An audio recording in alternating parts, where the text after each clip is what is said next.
안녕하세요. 뱃사부가 선별한 오늘의 뉴스를 선별하여 소개해드리는 레슨모 뱃사부의 뉴스 리포트 레베뉴가 돌아왔습니다. 그럼 바로 오늘의 뉴스 브리핑 시작하겠습니다. 2021년 5월 첫째 주 여러분들께 소개해드릴 세 가지 뉴스는 다음과 같습니다. 첫 번째는 UAM 시장에 뛰어든 대기업 오너 3세들의 시장 선점 경쟁과 관련된 내용이고요. 두 번째는 절호의 기회가 눈앞으로 다가온 국내 제약 CMO 업체들과 관련된 뉴스입니다.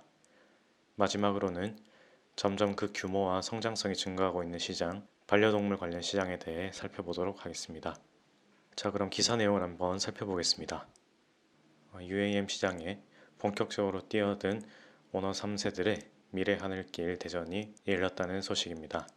UAM은 활주로 없이 수직 이착륙이 가능한 소형 항공기를 활용한 신개념 이동수단인데요. 교통 혼잡을 해결할 핵심 수단으로 꼽히고 있습니다. 세계 UAM 시장 규모의 성장률은 연평균 30.4%에 달한다고 하네요. 국내에서는 자동차 기계장비 기술을 앞세운 현대차와 방위산업 및 인공위성 기술을 앞세운 한화가 UAM 시장 진출을 이미 공식 선언했습니다. 각자 TF팀을 꾸리고 해외 기업들과의 파트너십 등을 통해 기술 개발에 주력하고 있습니다. 그런 와중에 대한항공이 UAM 사업에 본격 진출한다는 소식이 들려오고 있습니다.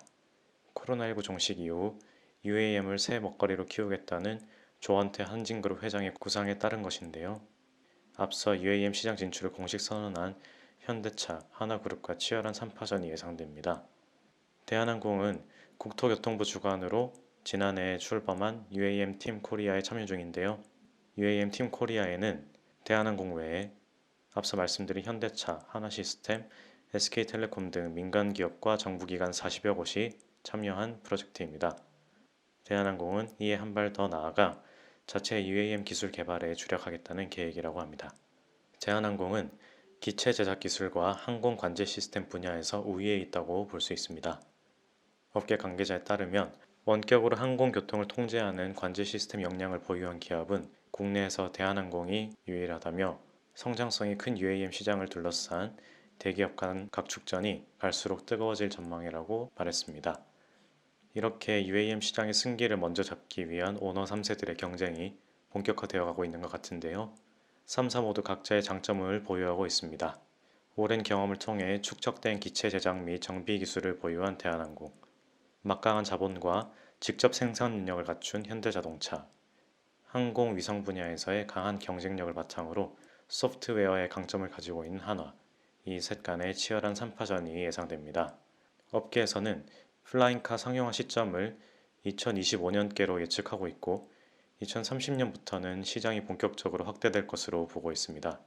조기 상용화를 위해선 기체뿐 아니라 인프라, 서비스 등 UAM 생태계가 갖춰져야 하는 만큼 각 기업들이 시장 선점을 위한 각축전을 벌이면서도 UAM 시장 조기 확대라는 공동 목표를 달성하기 위해 협력에 나설 가능성도 있겠네요. 자, 그럼 UAM 시장 성장에 수혜주는 어떤 것들이 있을까요? UAM 관련주로는 JC현시스템, 네온테크, 기산텔레콤, 백셀 등이 있습니다. 그럼 다음 뉴스로 넘어가 보겠습니다.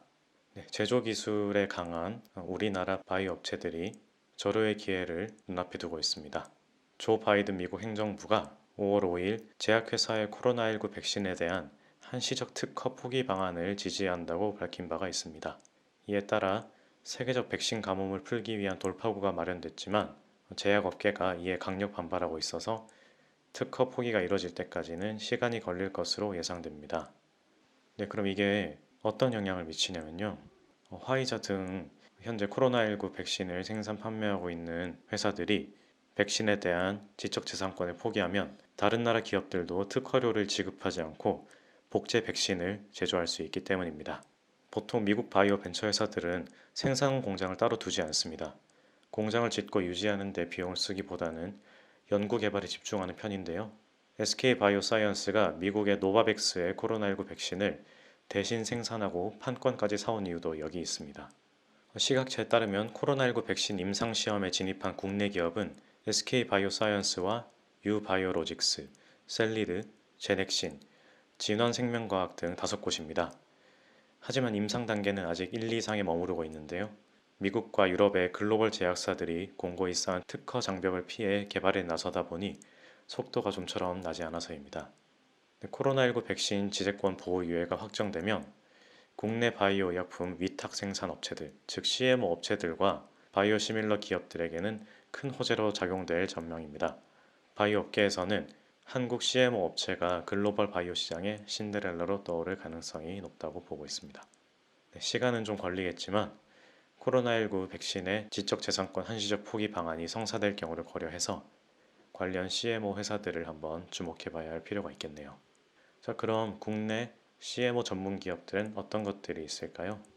네, 대표적으로 삼성바이오로직스, ST팜, 한미약품, 그리고 녹십자 등이 있습니다. 다음으로 오늘 준비한 마지막 뉴스입니다. 네, 반려동물 시장이 점차 커지고 있습니다.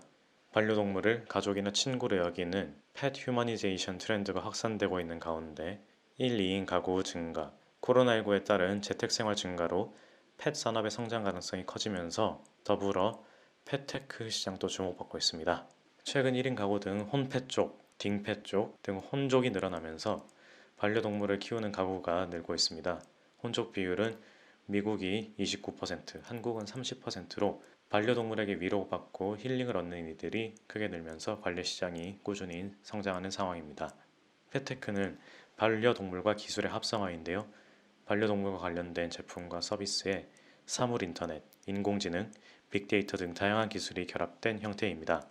예를 들어 자동급식, 급수 등의 자동화 용품이나 GPS 등의 추적 용품, AI 로봇이 적용된 장난감 등을 비롯해 반려동물의 감정 상태를 파악해 필요한 부분을 채워줄 수 있도록 다른 기기와 원격으로 연결하는 것 역시 대표적인 펫테크 제품입니다. 펫테크 시장은 현재 태동기에 있는데요. 펫 산업은 자금, 기술력으로만 승부할 수 없고 훨씬 더 섬세한 펫 러버들의 감성을 채워줄 수 있는지가 중요한 변수이기 때문에 종국에는 플랫폼 회사들이 시장을 선도할 것이라고 예상됩니다. 이런 상황에서 ICT 강국인 한국은 관련 인프라 발달로 유리한 입지라고 판단되고 있습니다. 펫테크에서는 무엇보다 데이터가 중요한데요. 또한 반려동물의 행동과 관련된 축적 데이터의 신뢰를 높이기 위해서는 고도의 센싱 작업이 필수입니다.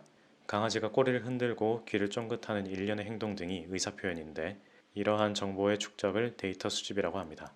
빅데이터를 활용한 수집, 가공, 거래, 활용 등을 포함하는 데이터댐의 성공 여부 역시 데이터의 신뢰성이라고 할 수 있고요. 현재 통신 3사, 대표 유통기업, 플랫폼 기업 등 대기업이 냉장고, 로봇 청소기 등 백색 가전을 이용한 IoT 인프라 영역에서 각 전문 기업들의 업무 제휴를 통해 펫 사업에 진출하려는 움직임을 보이고 있습니다. 이 대부분은 분석 알고리즘을 활용해 측정된 데이터를 수치화해 필요한 서비스를 제공하는 제품 생산과 연결됩니다. 자, 앞으로도 반려동물 관련 시장이 더욱더 커질 것이라고 예상되는데요. 이제는 저희도 펫테크 산업 그리고 반려동물 관련 산업에 한번 주목해 볼 필요가 있을 것 같습니다. 네, 그럼 반려동물 산업 관련된 종목들은 어떤 것들이 있을까요? 동물용 약품을 제조하고 판매하는 이글벳, 자회사인 애니벳이 동물용 진단 제품을 연구 개발하고 있는 바디텍메드, 동물병원을 운영하고 동물성 의약품의 도소매를 담당하고 있는 종속회사 하림 애니멀 클리닉을 둔 하림, 그리고 건식 펫푸드, 반려동물 보양식 등을 생산 및 판매하고 있는 동원 F&B 등이 있겠습니다. 오늘 준비한 내용은 여기까지고요. 뉴스를 통해서 단기 또는 장기적인 소재를 근거로 좋은 투자처를 발굴하고 이를 통해 많은 수익을 창출할 수 있길 바랍니다. 이것으로 오늘의 뉴스 리포트를 마치겠습니다. 감사합니다.